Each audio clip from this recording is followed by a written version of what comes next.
이 시간 우리에게 주시는 하나님의 말씀 마태복음 9장 13절에서 17절 말씀입니다. 우리 다 함께 한 목소리로 받들어 읽도록 하겠습니다. 마태복음 9장 13절에서 17절 말씀입니다. 함께 읽습니다. 너희는 가서 내가 긍휼을 원하고 제사를 원하지 아니하노라 하신 뜻이 무엇인지 배우라. 나는 의인을 부르러 온 것이 아니요 죄인을 부르러 왔노라 하시니라. 그때 요한의 제자들이 예수께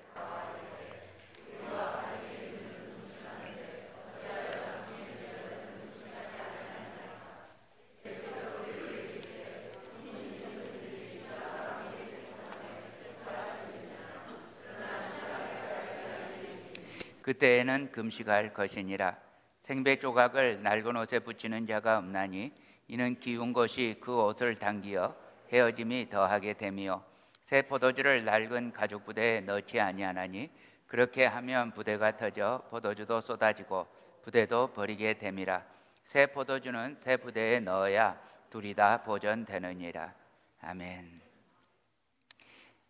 하나님께서요 사무엘 선지자를 통해서 사울에게 말씀하십니다. 아말렉 족속을 치되 그들의 소유를 남기지 말고 남녀와 소아와 젖먹는 아이와 우양과 낙타와 나귀를 죽이라. 사울이 아말렉 족속들을 쳐서 모든 아말렉 백성들을 진멸했습니다. 왜 이렇게까지 하셨을까 하는 이야기는 오늘 주제는 아니니까 그거는 다음 기회로 언제일지 모르지만 넘기고요. 이 사울이 아말렉 족속을 다 쳐서 진멸하면서요 아말렉 왕 아각은 사로잡고 아말렉의 양과 소 중에서 가장 좋은 것들은 남겨뒀습니다. 이 일에 대해서 하나님께서 진노하십니다. 내가 사울 왕으로 세운 것을 후회하노니. 그러면서 사무엘 선지자가 사울 왕에게 이렇게 말합니다. 22절 말씀입니다. 사무엘이 이르되 여호와께서 번제와 다른 제사를 그의 목소리를 청종하는 것을 좋아하심같이 좋아하시겠나이까. 순종이 제사보다 낫고 듣는 것이 순양의 기름보다 나으니. 여러분 여기서 여쭤보겠습니다. 하나님께서요 예배를 좋아하십니까? 아멘입니까? 하나님께서 예배를 안 좋아하신다면 지금 우리가 여기 있을 필요가 없겠죠. 하나님은 성경에서 보면 영과 진리로 예배하는 자들을 찾으신다고 했어요.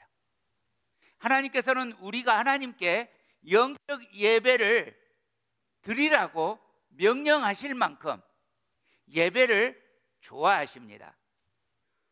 그런데요 또 여쭤봅니다. 하나님께서 하나님께 드리는 예배를 더 좋아하실까요? 아니면 하나님의 말씀을 잘 듣는 것을 좋아하실까요? 어느 걸 더 좋아하세요? 너무 당연하게요 하나님은 하나님의 말씀을 잘 듣고 순종하는 것을 예배보다도 훨씬 더 좋아하십니다. 정말 그러실까요? 생각해 보세요. 연로하신 어머님이 계세요. 연로하신 어머니께 선물을 드리거나 혹은 용돈을 드리면 좋아하실까요? 만약에요 선물이나 용돈을 많이 드리면요 더 좋아하실까요? 더 좋아하실까요? 아멘.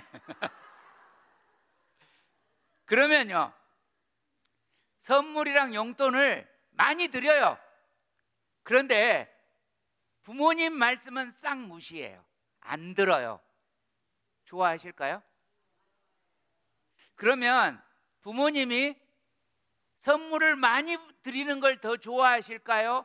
아니면 부모님 말씀을 잘 듣는 걸, 비록 어른이라 할지라도 어느 걸 더 좋아하실까요? 잘 듣는 걸 더 좋아하시죠.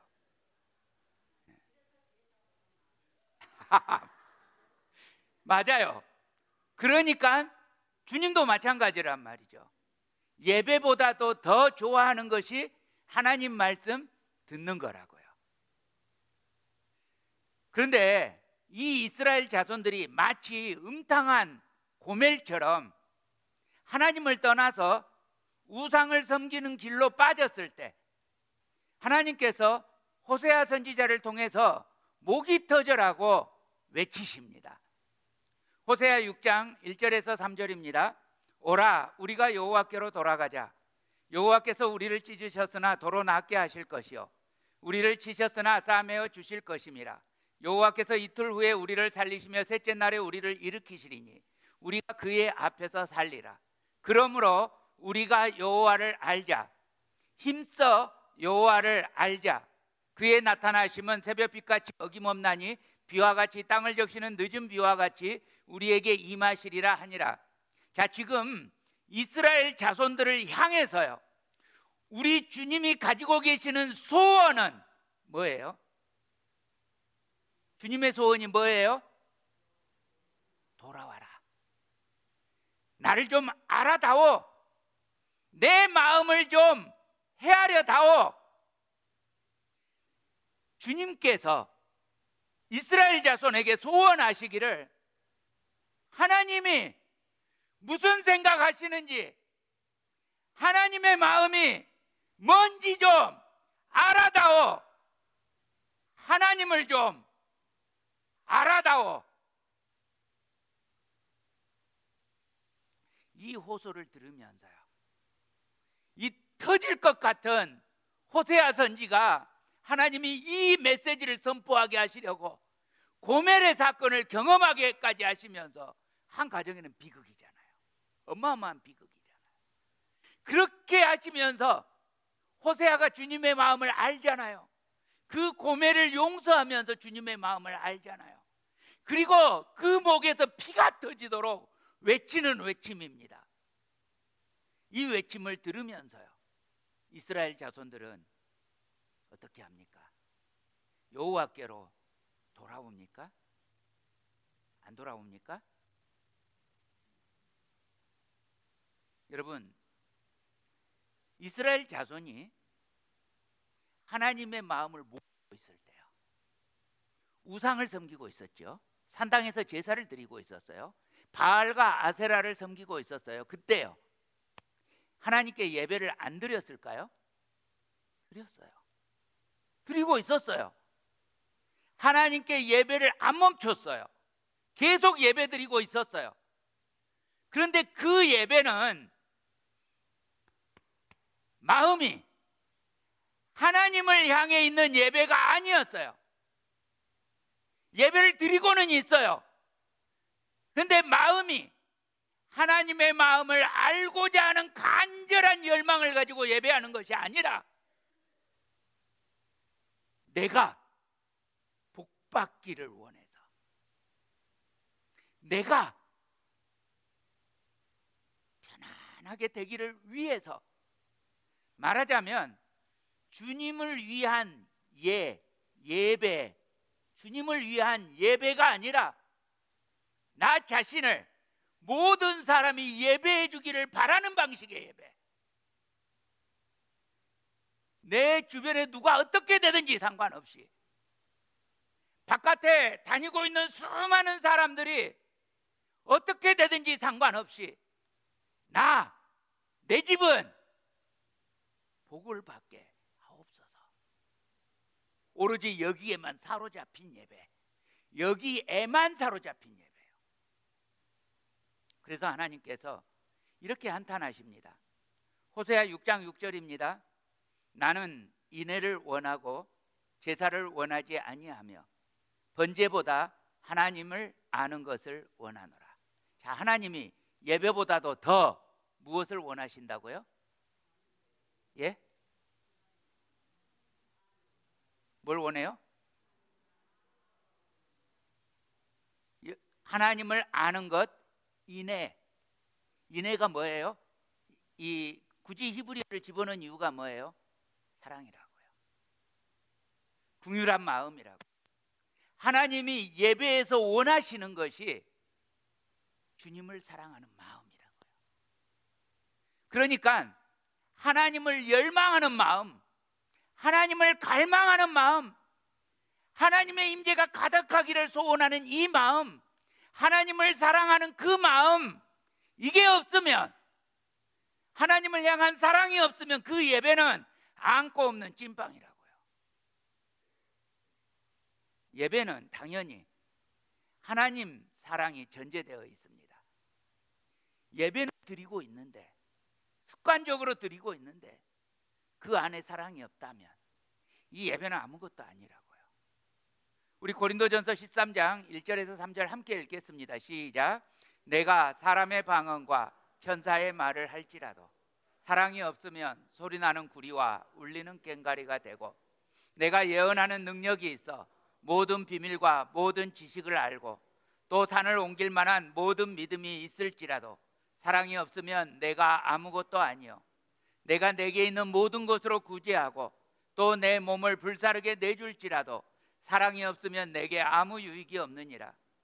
그러므로 여러분, 그 어떤 화려한 예배를 드린다 할지라도, 어떤 멋있는 예배를 드린다 할지라도 그 예배 안에 하나님을 향한 사랑이 없다면 이 예배는 그야말로 소리나는 구리와 울리는 꽹과리가 되고 아무것도 아니고 아무 유익도 없다고요.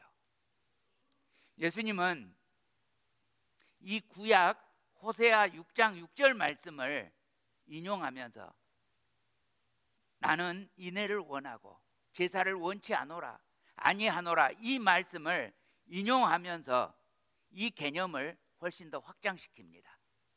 하나님 사랑에 대한 이 구절을 하나님뿐만 아니라 이웃을 포함하는 사랑의 개념으로 발전시킵니다. 자, 오늘 본문 13절입니다. 함께 읽습니다. 너희는 가서 내가 긍휼을 원하고 제사를 원하지 아니하노라 하신 뜻이 무엇인지 배우라. 나는 의인을 부르러 온 것이 아니요 죄인을 부르러 왔노라 하시니라. 분명히 예수님은 이 말씀에서 사무엘서 말씀과 그리고 호세아 6장 6절을 인용하십니다. 그런데 인용하신 이 말씀을 하시는 그 말씀의 배경은요, 중풍병자를 고치실 때 죄사함을 선포하고 또 마태의 집에서 세리와 죄인들과 함께 잡수실 때 이것을 비난하는 바리새인들을 보면서 하시는 말씀입니다. 정말 믿는 사람이라면, 여러분, 우리가 정말로 주님을 믿는 사람이라면요, 교리가 옳으냐 그르냐 이것을 다투기에 앞서서 병자와 연약한 자를 향한 긍휼, 죄인을 향한 불쌍히 여기는 마음, 이게 누구의 마음이에요? 주님의 마음이잖아요. 그 주님의 마음, 그 사랑의 마음을 가지고 있느냐고요. 누가 죄인이라면 당신 죄인이야 하고 그 사람을 정죄하기에 앞서 그 사람이 회개하기 하고 죄사함 얻기를 주님이 갈망하는 것처럼 갈망하시느냐고요. 주님이 십자가를 지실 정도로 갈망할 만큼 갈망하느냐고요. 예를 들어 보십시다. 예입니다. 사실이 아닙니다. 우리 교회에 어느 날 장녀가 회개하고 예배의 자리에 나왔어요. 그런데 몇 분들이 이분이 장녀인 줄 알아요. 자, 그러면 장녀가 회개하고 예배의 자리에 나왔는데 그 장녀가 구원을 받게 되는 이 사실을 기꺼이 기뻐하시면서 환영해 주시겠습니까? 아니면 저 사람 과거에 장녀일 때 수근수근 하면서 소문 내시겠습니까?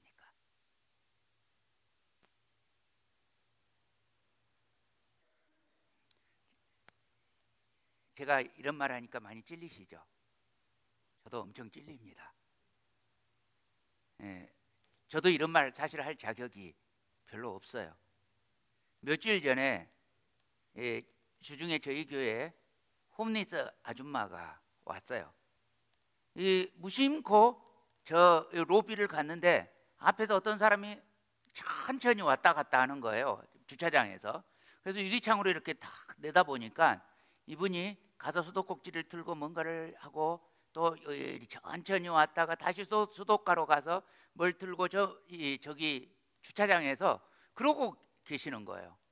그래서 도대체 이 양반이 무슨 일을 하는 거야 하고 궁금해져 가지고 내려갔어요. 내려갔는데 그 사람 앞에 다가가니까 세상에나 지린내가 이분이 시각 컨트롤이 안 되는 거예요. 그래가지고 본인도 냄새 나는데 거기서 이불 빨래 하고 있는 거예요. 이불 빨래. 그런데 지금 이 교회에 아무도 없는데 빨리 가줬으면 좋겠는 거예요. 근데 이분이 나를 보니까 가지 않고 뭔가 막 속사포처럼 쏘아대요. 뭔가 말을 하는데 들리지도 않지만 듣고 싶지도 않아요. 그래서 제가 아주 자신 있는 영어로 나 영어 못해 이렇게 말을 했어요. 정말 나한테 말하고 싶으면 천천히 말해줘. 그러니까 이분이 깜짝 놀라더니 천천히 말을 하는데 다른 주위에 있는 그분의 형제들이 예수를 잘 믿는지 잘 안 믿는지 나 별로 관심 없어요. 그런데 다른 주위에 있는 자기 형제가 예수 잘 믿는다는 소리를 왜 나한테 하는 건지 모르겠어요. 그런데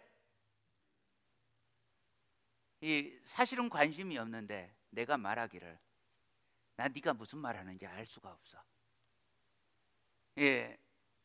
그렇게 말을 하니까 입을 똑 다물어요. 말해봐야 뭔 소리인지 모르는구나 하고 입을 똑 다물었어요. 그런데 내가 또 물어봤어요. 너 혹시 배고프니? 너무 배고프대요. 그러면 내가 찾아서 음식 있으면 좀 줄까? 줬으면 좋겠대요. 그래서 부엌으로 와서 뒤져보니까 그때 컵라면 한 박스에서 누군가가 한 개만 꺼내 먹고 한 박스가 고스란히 있는 게 있었어요. 그걸 다 가져다 줬더니 너무 좋아하는 거예요. 그리고 나서 고맙다, God bless you 하면서 내가 금방 떠날게. 자기가 있는 게 좀 민폐되는지 이미 눈치를 채고 알고 있더라고요. 금방 떠날게. 그래, 나도 너를 주님의 이름으로 축복한다. 잘 가라. 그리고 저 들어왔어요.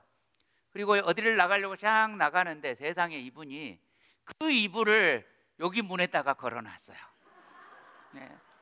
말린다고 걸어놨어요.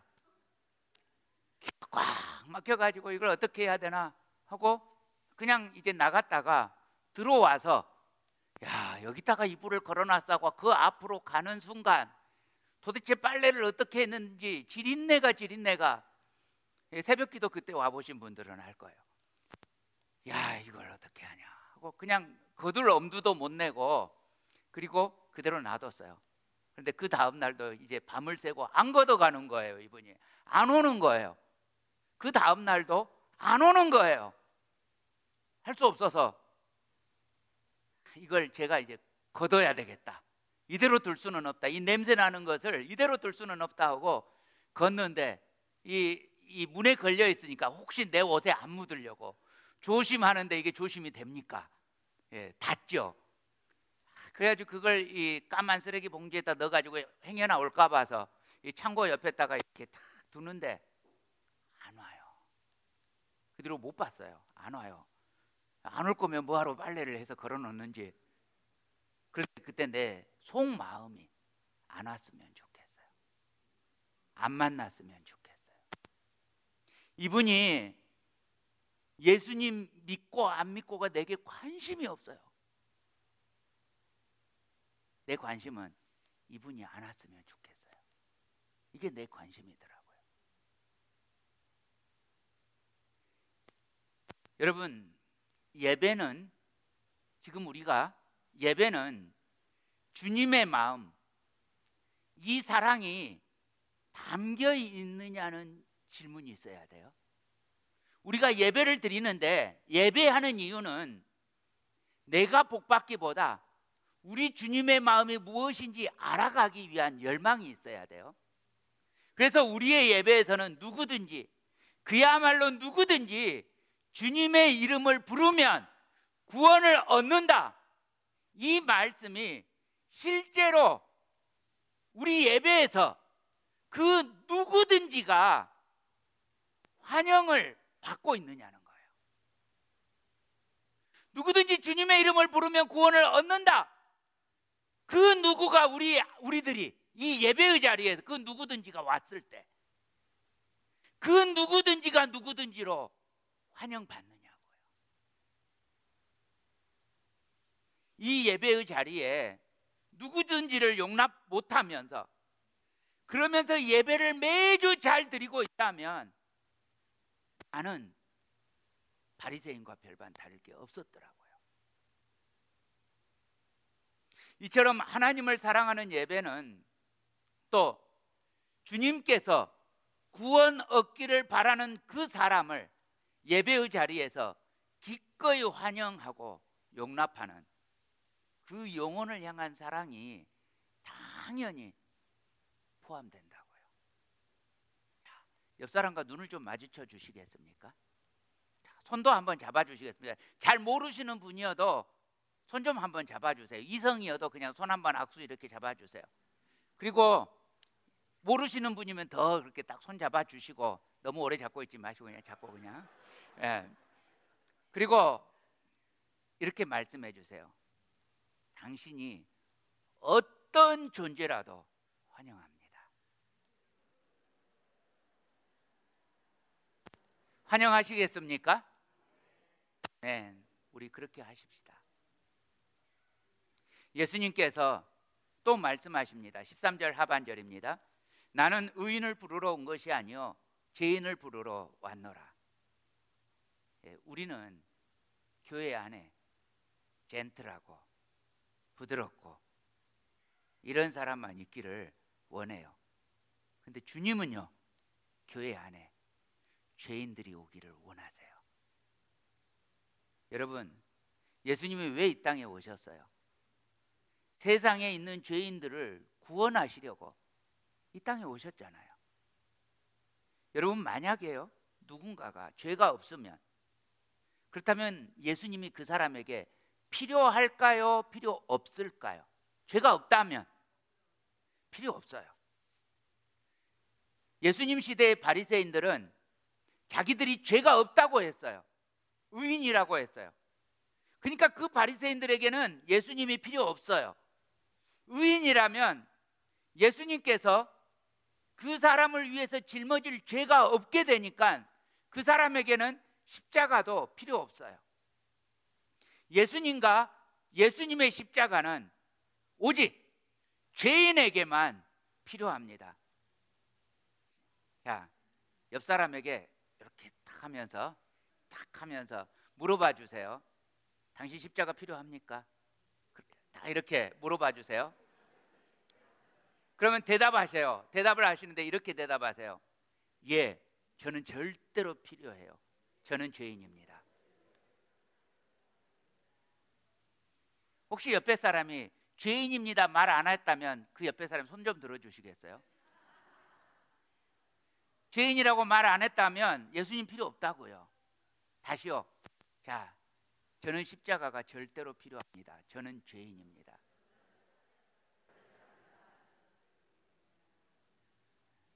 예수님 앞에서요, 죄를 인정해야 돼요. 인정해야 죄사함 받을 수가 있어요. 사도행전 2장 38절입니다. 베드로가 이르되 너희가 회개하여 각각 예수 그리스도의 이름으로 세례를 받고 죄사함을 받으라. 그리하면 성령을 선물로 받으리니.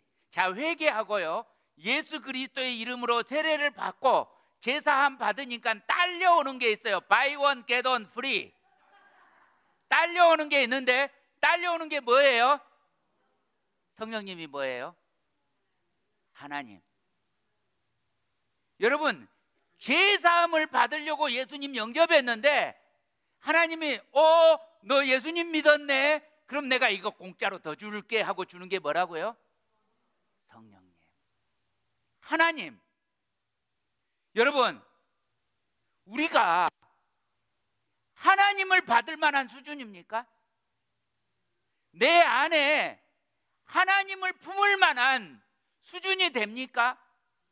우리 안 되잖아요. 안 되는데 하나님께서 스스로 우리에게 하나님을 주신다고요. 자기 아들을 아끼지 아니하시고 우리를 위하여 내어주신 그분이 그 아들과 함께 모든 것을 우리에게 주신다고요. 그런데요, 우리는 생각하기를 하나님께서 자기 아들을 아끼지 아니하시고 우리를 위하여 모든 것을 주신다고 할 때 우리들이 이제 챙겨갈 모든 걸, 하나님이 나한테 모든 것 주시겠구나 하고 모든 것을 이제 챙기기 시작하는데, 신기하게도 하나님만 빼놓고 모든 것 다 생각해요. 그죠? 그러셨죠? 그런데 뭐가 가장 중요하냐고요? 하나님이요. 우리가 소망하고 가지기 바라는 그 모든 것 다 없어도 괜찮아요. 뭐가 필요해요? 하나님. 이게 우리에게 얼마나 감격적인 이야기예요. 우리 같은 존재에게, 이 연약한 존재에게 우주보다 더 크고 우주보다 더 위대한 하나님께서 내 안으로 들어오셔서 나같이 부족한 존재를 하나님의 집으로, 성소로, 성전으로 삼으신다는 게 세상에 이런 기적이 어딨냐고요. 무슨 또 다른 기적을 우리가 사모하겠냐고요. 어마어마한 기적을 받은 존재 아닙니까? 하나님께서 그리고 나에게 말씀하십니다. 너는 나에게 속하였고 나는 너에게 속하였다. 이 솔로몬 왕과 그리고 술람미 여인이 나는 너에게 속하였고 너는 나에게 속하였구나 이렇게 말할 때, 이 술람미 여인은 참 시골 아가씨 아닙니까? 이 못된 이복 오빠들이 자기들은 일 안 하고 이 이복 동생 여자를 밭으로 내몰아가지고 어찌나 밭에서 일을 하는지 너무 새까매졌고 옷도 다 떨어져가지고 넝마 같은 옷을 입고 있어서 처녀인데 속살이 다 드러나요. 옷이 제대로 옷 기능을 못해요. 그런데요, 아무도 섹시하게 안 여겨요. 이게 더 웃기는 거 같잖아요. 거의 다 벌거벗을 정도인데 아무도 그 모습을 보면서 여자가 빨가벗었어 이렇게 보는 사람이 없어요. 얼마나 아니면. 그런데 솔로몬이 보더니 눈이 확 튀어나오면서 반해요. 제가요, 총각 때 제 아내에게 반돈짜리, 이렇게 큰 것 말고 반돈짜리 실반지를 손가락에다가 끼워줬어요. 뭐 하겠다는 거예요? 자, 내가 너한테 반돈짜리 반지를 준다. 너는 나에게 뭘 주라는 이야기예요? 너를 주라는 이야기죠. 참 도둑이죠, 그죠? 겨우 반돈 바치고 통째로 가지겠다고요. 그런데 거절하면은 끝이잖아요. 반지 줄 때 안 받을 거야 그러면 끝인 거잖아요, 그죠? 그런데 이걸 감격스럽게 다 좋아하면서 받으면 나는 세상을 얻는 거잖아요. 세상보다 더 큰 한 사람의 마음을 얻었잖아요. 근데 주님께서 나에게 주신다고요. 주님을요. 제 아내와 비교할 수 없는 주님을요 주신다고요. 자, 새까맣게 탄 가난한 소장농의 딸 술람미가, 아무도 부러워하지 않았던 그 술람미가 솔로몬 왕의 마음을 얻는 순간 그는 세상의 그 어떤 여인보다 아름다운 여인으로 변합니다. 그 어떤 우아한 여인보다 훨씬 더 부러운 여인으로 변합니다. 그런데 그보다 더 큰 기적이 하나님께서 하나님을 나에게 주신 사건 아닙니까? 자, 이사야 61장 10절입니다. 내가 여호와로 말미암아 크게 기뻐하며 내 영혼이 나의 하나님으로 말미암아 즐거워하리니 이는 그가 구원의 옷을 내게 입히시며 공의의 겉옷을 내게 더하심이 신랑이 사모를 쓰고 신부가 자기 보석으로 단장함 갖게 하셨느니라. 주님께서 나를 부르시고 하나님이 하나님 자신을 주신 것이 어떤 의미를 가지고 있어요? 나는 너에게 남편이다. 너는 나에게 신부해라. 이거예요. 나의 죄인됨 인정하고 나의 죄악됨을 인정할 때 여러분, 내가 죄인이라는 게 인정돼야 된다고요. 시기심, 질투, 미워함, 분을 냄, 복수심을 품고 있고 마음속에 살인의 마음을 품고 있고 다른 사람을 짓밟고 일어서려고 하고 잔인하고 무정하고 냉정하고 부모를 고역하고 쾌락을 사랑하기를 하나님 사랑하는 것보다 더하고 그렇게 자기만 죽도록 사랑하는 이 죄악된 존재를, 그 죄악됨을 주님 앞에서 인정하고 십자가 앞으로 나오면 우리 주님께서 죄사함과 동시에 성령님을, 하나님을 선물로 주신다고요. 자, 14절 15절입니다. 그때 요한의 제자들이 예수께 나와 이르되 우리와 바리새인들은 금식하는데 어찌하여 당신의 제자들은 금식하지 아니하나이까? 예수께서 그들에게 이르시되 혼인집 손님들이 신랑과 함께 있을 동안에 슬퍼할 수 있느냐? 그러나 신랑을 빼앗길 날이 이르리니 그때에는 금식할 것이니라. 자, 바리새인들뿐만 아니라 세례 요한의 제자들도 금식했습니다. 일주일에 2번씩이요. 월요일과 목요일 규칙적으로 금식했습니다. 그 외에 절기에 따라서 여러 가지 이유로 금식했습니다. 여러분, 금식은 왜 합니까? 금식은요, 밥을 안 먹을 정도로 간절하다는 거예요. 뭔가 문제가 있어요. 이것에 대해서 주여 응답해 주시지 않으면 나 죽겠습니다. 이런 기도예요, 금식 기도는. 그렇죠? 그래서 이 금식은 슬픔을 동반하고 있습니다. 이 금식은 나의 죽음, 나의 목숨을 걸고 행하는 경건입니다.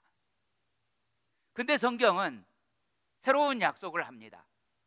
새로운 방식의 금식을 약속하십니다. 사실은 금식이 아닌데 주님께서는 이것을 주님이 기뻐하시는 금식이라고 표현하십니다. 자, 이사야 58장 6절입니다. 내가 기뻐하는 금식은 함께 읽겠습니다.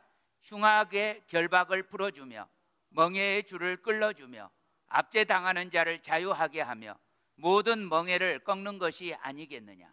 자, 여러분, 흉악의 결박을 풀어주고 멍에의 줄을 끌어주고 압제당하는 자를 자유하게 하고 멍에를 꺾는 거, 여러분 이거 금식 아니잖아요. 여러분, 금식은요 흉악 때문에 하는 겁니다. 멍에 때문에 금식하게 되는 겁니다. 압제 때문에 금식하게 되는 겁니다. 나를 사로잡고 있는 어떤 어두움의 세력에서 해방되고자 하는 것입니다. 나의 어떤 죄악에 벗겨지지 않는 권세에서 해방되고자 하는 겁니다. 이것이 금식입니다. 그런데 이것을 풀어주는 일을 한다면 이것은 오히려 주님께서 더 기뻐하시는 금식이라고 하셨습니다. 자, 여러분, 흉악이 풀어지면요, 여러분에게서 흉악이 풀어지면 금식하시겠습니까? 기뻐하시겠습니까?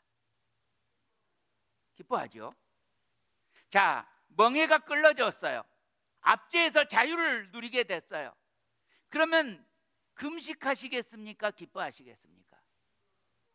당연히 기뻐하죠. 근데 여러분, 언제 이 일이 성취됩니까? 예수 그리스도께서 이 땅에 오심으로 이 일이 성취됩니다. 십자가는 바로 이 일을 성취하기 위한 예수 그리스도의 클라이맥스입니다. 만약 예수님께서 끝내 십자가를 지지 않으셨다면 우리에게서 결박이 풀리고 그리고 멍에가 끌어지는 일은 일어날 수가 없었을 것입니다.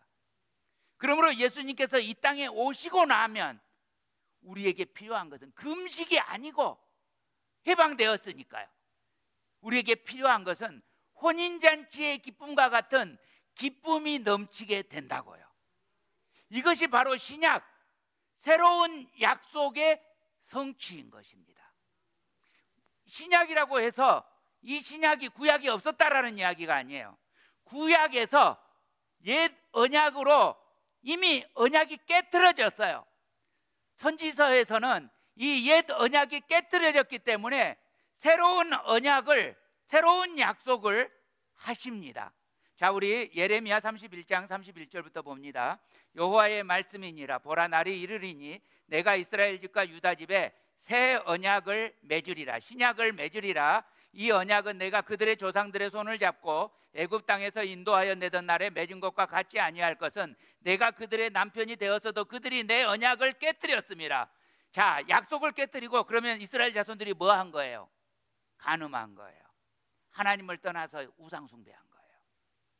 자, 여호와의 말씀이니라. 그러나 그날 후에 내가 이스라엘 집과 맺을 언약은 이러하니 곧 내가 나의 법을 그들의 속에 두며 그들의 마음에 기록하여 나는 그들의 하나님이 되고 그들은 내 백성이 될 것이라. 여호와의 말씀이니라. 자, 언약을 깨뜨리고 신랑과 신부의 약속을 깨뜨리고 간음해버린 이 간음한 여인과 같은 이스라엘 자손을 진멸하지 않으시고 오히려 그들에게 새로운 언약을 세우셔서 부부의 관계를 다시 세우시겠다고요. 34절입니다. 그들이 다시는 각기 이웃과 형제를 가리켜 이르기를 너는 여호와를 알라 하지 아니하리니 이는 작은 자로부터 큰 자까지 다 나를 알기 때문이라. 내가 그들의 악행을 사하고 다시는 그 죄를 기억하지 아니하리라. 여호와의 말씀이니라. 자, 새 혼인잔치에 새로운 언약이 세워졌는데 이 새 언약이 성취된 사건이 예수 그리스도 사건입니다. 우리가 깨버린 옛 언약을 갱신하는 새 언약, 우리를 자유롭게 하는 혼인잔치 같은 새 언약을 나사렛 생명의 주 예수 그리스도로 말미암아 얻게 되었습니다. 그러면 여러분, 금식할까요? 잔치할까요? 잔치해야죠. 금식할 일이 아니에요. 그래서 여러분 모두 예수님과 혼인잔치의 즐거움을 누리시기를 축복합니다. 사랑하는 형제자매 여러분, 우리는 우리 안에 이 새 언약, 복음, 예수 그리스도를 가졌습니다. 예수 그리스도로 말미암아 죄 사함과 성령님을 선물로 받았습니다. 그래서 우리는 이제 완전히 변해버린 새로운 사람이 되었습니다. 함께 읽습니다. 고린도후서 5장 17절입니다. 그런즉 누구든지 새로운 피조물이라 이전 것은 지나갔으니 보라 새 것이 되었도다. 그런데 문제가 있어요. 제가 잘 쓰는 예화가 있죠. 앞으로 95번만 더 하면 100번 할 예화입니다. 거지가요 입양이 돼가지고 임금님께 입양이 됐어요. 그럼 뭐라고요? 왕자라고요. 하루아침에 거지에서 왕자가 돼가지고 왕궁으로 샥 데리고 갑니다. 그 떼국물 질질 흘리는 그 몸을 깨끗하게 씻어주고 거기다 파우더 탁탁탁탁탁 자기가 바르는 게 아니죠. 발라주죠. 그리고 나서 너무 멋있는 속옷과 너무 멋있는 겉옷과 너무 멋있는 예복과 왕관을 쓰고 멋진 신발을 신고 그리고 이 식당으로 데리고 갑니다. 거기에서 어마어마하게 멋있는 은으로 된 그릇들 속에서 너무너무 맛있는 내 평생에 먹어본 적이 없는 그 밥을 먹고 그날 밤 침대에 누웠는데 꿈만 같습니다. 야, 내가 왕자랜다. 그리고 너무 잘 잤습니다. 이튿날도 그렇게 너무 행복하게 지냈어요. 한 3일째 됐는데 누워있는데 허리가 결리기 시작하는 거예요. 침대가 너무 폭신거리는 거예요. 자기는 맨날 땅바닥에서 잤잖아. 아이고 몸이 찌뿌둥하다. 바닥에서 잘래 하고 탁 누웠더니 거기서 이렇게 딱 시중들던 내간이 보더니 마마 그러시면 아니되옵니다. 그럽니다. 자, 이제 밥을 먹으러 갔습니다. 처음에는 그렇게 맛있는데 한 3일쯤 먹으니까 이게 도대체 먹는 것 같지가 않고 그냥 이 종이 씹는 것 같은 느낌이 듭니다. 이걸 그냥 손으로 확 집어서 먹었으면 좋겠는데 이걸 그냥 깨작깨작 잘라서 찍어서, 그것도 두 손에, 한 손에다 나이프 포크 들고 한 손에다 나이프 들고 이렇게 못 먹게 하잖아요.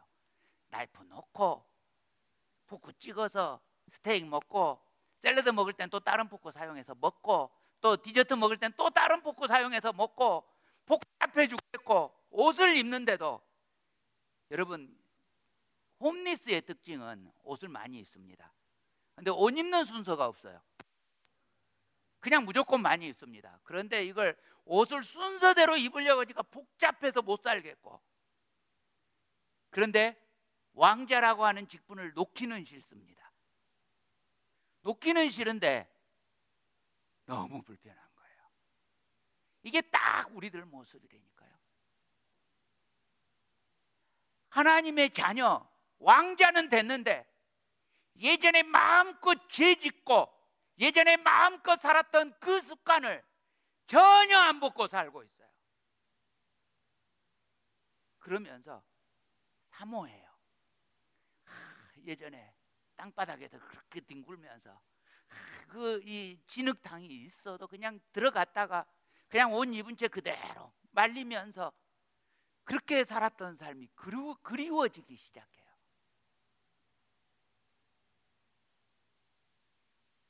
새로운 피조물인데, 새로운 존재가 되었는데 이 새로운 존재가 불편해요.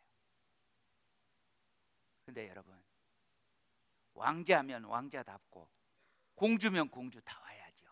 이 영광스러운 신분을 가졌는데, 복음을 가졌는데 복음의 가치답게 하나님의 자녀답게 살아야죠. 자, 옆사람 다시 한번 말씀해 주시기 바랍니다. 제발 왕자님 다우세요. 제발 공주님 다우세요 하고 말해 주세요.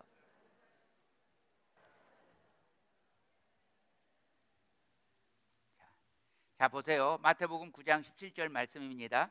새 포도주를 낡은 가죽 부대에 넣지 아니하나니 그렇게 하면 부대가 터져 포도주도 쏟아지고 부대도 버리게 됨이라. 새 포도주는 새 부대에 넣어야 둘이 다 보존되느니라. 예전에 중동 지역에서는 염소나 양을 잡아서 그 가죽을 통째로 벗겨내서요, 이 발 같은 거 이런 거 자른 것을 꿰매고 그리고 목쪽만 남겨둬서 이제 그쪽이 입구가 됩니다. 그렇게 해서 거기에다가 이제 이렇게 액체를 담아서 보관하는데요. 문제는 이 가죽 부대에다가 술을 보관할 때 이 낡은 가죽 부대에 새 술을 붓잖아요. 그러면 이 술이 이제 시간이 지나가면서 발효가 되잖아요. 낡은 가죽 부대가 이 새 술이 발효되는 그 힘을 이겨내지를 못해요. 그래서 터져버리는 거예요. 그래서 새 술을 넣었을 때는 이게 이 발효가 계속 일어나니까 그 발효를 견딜 수 있도록 새 가죽 부대에다가 넣습니다. 마찬가지입니다. 우리는 새로운 존재가 되었어요. 예수 그리스도 새 포도주가 우리 안에 들어오셨어요.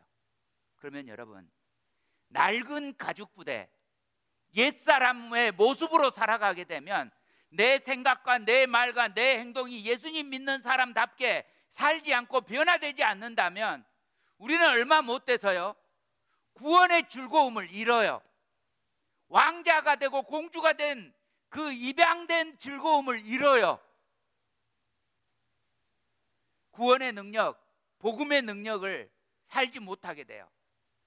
그러므로 우리는 끊임없이 우리의 생각과 말과 행동, 우리의 그 가죽 부대를 변화시켜야 돼요. 왜요? 내 안에 주님 계시니까요. 내 안에 새 포도주가 계시니까요. 그러니까 내 생각과 내 말과 내 행동을 바꿔야 돼요. 자, 에베소서 4장 22절에서 24절 함께 읽습니다. 시작.